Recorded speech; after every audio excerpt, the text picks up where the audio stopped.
The Voice is familiar with Benji Madden. The Good Charlotte singer has a lot of practical knowledge because he was chosen by Adam Levine to serve as a battle advisor for The Voice, Battle of Champions. In addition to being the creator of popular rock classics like Lifestyles of the Rich and Famous, and a superb guitarist, Madden has previously had the privilege of occupying the renowned red chair. Madden and his twin brother Joel co-coached The Voice Australia in 2016. Joe Moore was guided by Team Madden to runner-up status in the 4th season of the singing competition series Down Under Edition, demonstrating their ability to mentor upcoming artists. Actually, much younger. Bella Page was the highest-placing artist on The Voice Kids Australia, where Joel and Benji Madden co-coached prior to the start of Season 4 of The Voice Australia in 2015. In an interview with the Daily Mail Australia prior to the twins' time on The Voice Australia, Joel discussed the benefits of sharing a red chair, which included providing his team twice as much guidance while reducing the labor for each of them. There is undoubtedly an advantage. We share the workload, and having a partner makes things a little simpler, so I suppose there is a little unfair benefit. Joel remarked, "And if we win, I guess it'll just be unfair," while Benji countered, "Life ain't fair, baby. Life ain't always fair." When it came to competing against other coaches in the children's Vis adult editions of the show, Benji also provided some information. He clarified, saying, "With kids, it's not serious. You just want the kids to have a good time, so it was all about fun. Now this is a lot more serious, and you can tell from the first day we shot.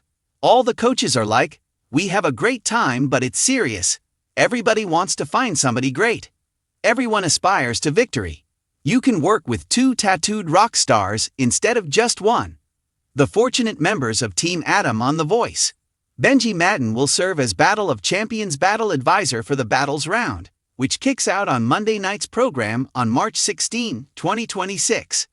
Madden will provide crucial information and criticism to help the artists improve their performances, but as a battle advisor, he won't have any say in who advances to the next round, the knockouts. Levine and the Maddens have been friends for a long time. Joel recently discussed the value of younger musicians learning how to perform live on his podcast with the frontman of Maroon 5. "You could layer the track, you could do all these things to make something sound bigger, but if you aren't playing together live, you can see it when it's good, and you can see it when it's bad," he stated. This is just the kind of hard-won rocker knowledge that these up-and-coming vocalists will require and profit from. Look out, John Legend and Kelly Clarkson, the other Season 29 coaches. One of those tales that shocks people at first is Benji Madden's relationship to The Voice. He is most known for being the guitarist and backing vocalist of Good Charlotte, a group that helped define pop punk in the early 2000s. He is known to some as Joel Madden's twin brother. However, fewer people are aware that Benji wasn't limited to the world of tour vans and rock stages. He also occupied the red chair on The Voice, one of the most iconic seats in reality TV, for a while. You have to consider the timing in order to comprehend how Benji Madden got there. Good Charlotte has already achieved enormous success by the early 2010s. They had become one of the most important bands in their genre, created albums that were at the top of the charts, and developed a devoted following throughout the world. However, the music business was changing. Television was becoming into a potent medium for artists to maintain their visibility, reach new audiences, and showcase various aspects of themselves. The Voice can help with that. In the American version of the show that most people are familiar with, Benji Madden's role didn't start. Rather, the Australian version of The Voice Australia was where his red chair odyssey began. Benji and his brother Joel were named coaches for the 4th season in 2015. It was a move that attracted notice right away. Two brothers with strong roots in rock music are entering a genre that has always been dominated by pop, R&B, and mainstream singers. It could have appeared to be an odd fit at first. In actuality, though, it made perfect sense. Benji had worked in the studio for years, producing, writing, and creating music in addition to singing. He had a variety of perspectives on arts. A coaching position would benefit greatly from that kind of knowledge, particularly on a show where competitors seek advice, rather than just approval. Benji didn't attempt to change when he sat down on that red chair. He didn't become a well-known TV personality overnight. Rather, he provided the same direct, grounded energy that fans had witnessed during his musical career. On the show, his genuineness turned into one of his defining characteristics. Another important element in Benji and Joel's success as instructors was their relationship. These two judges had worked together their entire lives, in contrast to other judges who were meeting for the first time.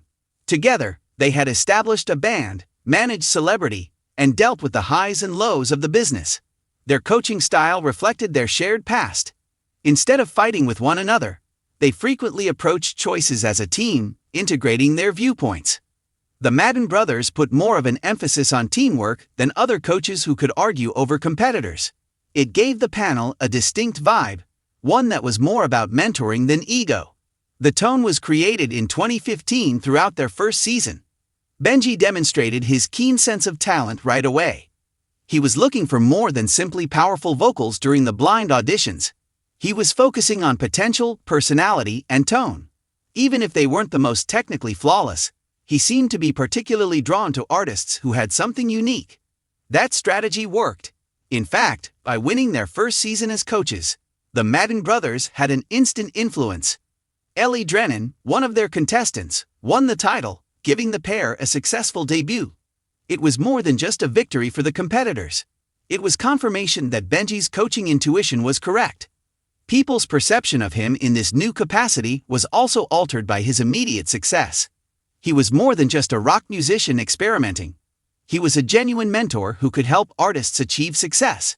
In 2016, Benji made a comeback as a coach for The Voice Australia's 5th season. He was more at ease with the format by that point. His interactions with competitors and his approach to the competition were clearly different. Both more assurance and more subtlety were present. He knew when to push competitors and when to back off. He was adept at customizing his counsel to each artist's unique approach. Most significantly, he demonstrated a sincere interest in their development. He didn't seem to be there merely for the cameras. Benji also contributed something special to the show during his tenure.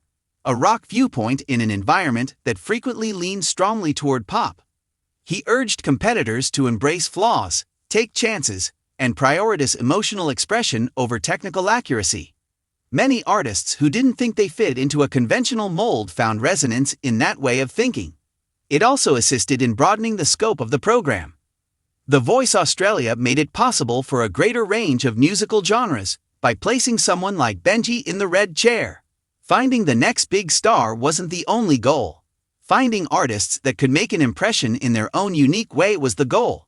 Benji's ability to manage both his ongoing music career and his television position was another intriguing part of his time on the show. Good Charlotte was also making a return at the time, releasing new music and getting back in touch with fans. He remained grounded because of that dual presence. He wasn't giving up music to pursue a career in television. He was introducing his background in music to the television industry. This distinction is significant since it influenced his coaching style. He wasn't making theoretical statements. He was speaking from personal experience. Benji and Joel finally left The Voice Australia following the 2016 season. Their tenure was a part of a rotating roster, just like that of many other coaches on the show. To keep things interesting and bring in fresh viewpoints, the format frequently switches judges. His time in the red chair was brief, but it had a profound effect. Because of their camaraderie and sincere approach to mentoring, fans still recall the Madden brothers seasons as some of the most captivating. Benji in particular was notable for his composed, contemplative demeanor. He wasn't the coach with the loudest voice. He wasn't the most theatrical. However, he was reliable. Additionally, such constancy can have a significant impact in a competitive setting. It's also important to note that Benji's public persona was enhanced by his tenure on The Voice. Many people thought of him mostly as a rock musician before to the performance. They later perceived him as a potential mentor, advisor, and supporter of up-and-coming musicians. That change is important. It demonstrates how websites such as The Voice can change the way people view musicians. They enable viewers to see past the stage persona and establish a connection with the performer. For Benji Madden, that meant displaying a patient, perceptive, and genuinely committed side of himself. The straightforward response to the question.